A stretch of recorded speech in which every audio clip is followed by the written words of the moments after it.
Well, let's see. The Tenderloin is probably one of the most dangerous places I have ever lived in my entire life, and I've lived in Bed-Stuy, Brooklyn, which is also one of the most dangerous places in the world. But compared to Bed-Stuy, or compared to the Tenderloin, Bed-Stuy looks like Disney World. I mean, it is horrible here. People are angry, people are frustrated, people are violent.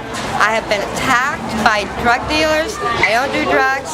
It's just absolutely horrible. I need to get out of here. And I was put here because I have no place else to go at the time. So I'm trying to slowly work my way out of this area.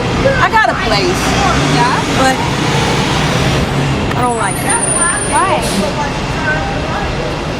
Because it's in this area. And I don't like that. There was a shooting earlier. I was out on Turk and Taylor Recycling, actually, and I was standing nearby when the shooting occurred. And I did it. It just didn't right and did it moving.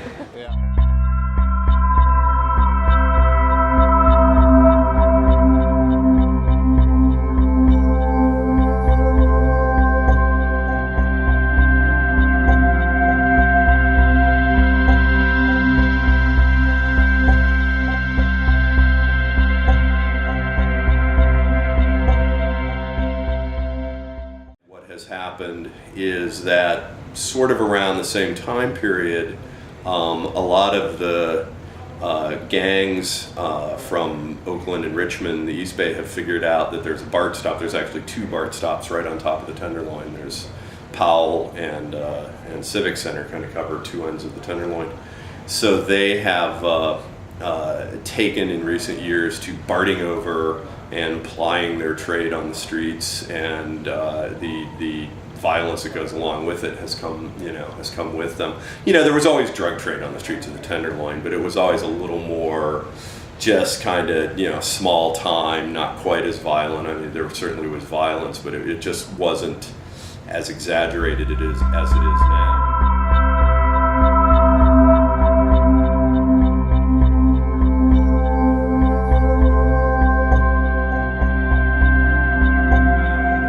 In the last 10 years, there's been a real heightened increase in shootings and things like that. It used to be more beatings, and the violence was not quite so bloody and quite so deadly. But now it is. It's very violent. 2 people just got shot. We had the delivery guy that just walked in. He and his partner 2 weeks ago were right in front of a building that we delivered to on the first block of Turk Street, the 0 block of Turk Street, when 2 people got shot.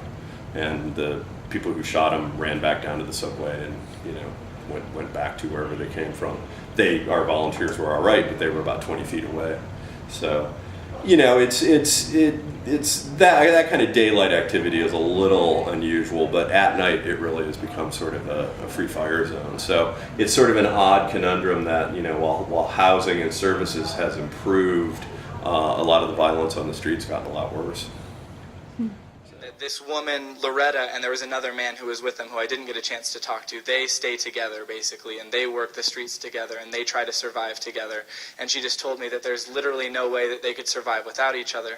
She told me that she would go panhandle for quite a few hours to get a few dollars to make sure that Loretta had some food to eat if they didn't get food that day. And I think that this is such a good illustration of the kind of community that we saw in the Tenderloin. It is rough out there. It is dangerous out there. There are a lot of drugs. There are a lot of bad things going on. But there is also such a genuine sense of community there.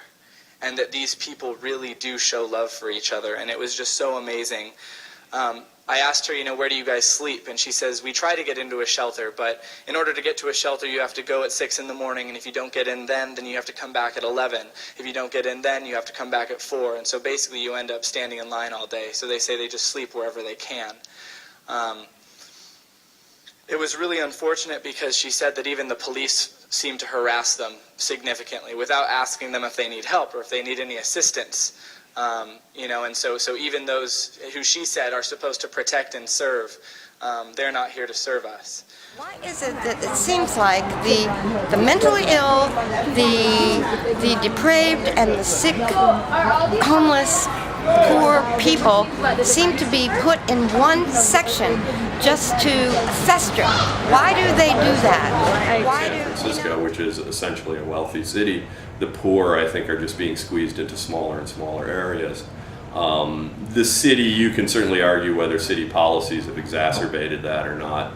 I think a reasonable argument could be made that it has, but the city saw what was happening in the Tenderloin and at least made an effort to deal with the housing issues and some of the social service and medical service issues. So, I mean, that's where the people were, that's where the people ended up. And so, yeah, I think it was wise of the city to deal with it. But, this city has allowed itself to become a real a city of extreme wealth that sometimes doesn't recognize that there's a strata of society that is not doing so well here. So that's a tough question. So you might think that I'm just a homeless bum digging through the garbage can, but no. I have a residence. I have a roof over my head. Yeah. And this is what I do to feed my family. Okay. All the resources are down here. All the transportation is down here. All the good shops and restaurants and the restaurants that meet the charge and all the jewelry stores and all the shops. Everything is down here. But grimy stuff is down here too. I can't believe how much respect I really genuinely have for you guys. You do things that I honestly don't believe that I could do. I don't know many people who could do it. And what she said next really hit me. She said, if you were out on these streets, you'd be sitting next to me and we would do it together.